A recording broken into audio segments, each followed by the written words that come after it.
We have given function f and we have to find if our function is increasing or decreasing at the given value. In this case, we have x equals 0. So, to solve this problem, first we have to calculate the first derivative. Let's do this. F prime of x is equal. The 3 we just copy and we have times 2 and x to first power, because we have 2 minus 1 is 1. I don't have to put the 1 here. Minus derivative of x is 1.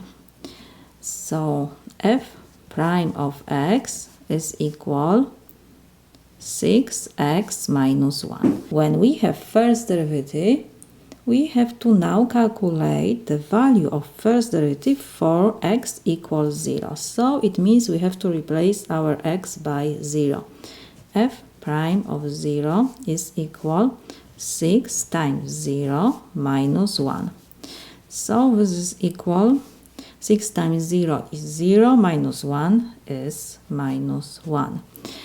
We see that the first derivative for x equals 0 is negative, less than 0.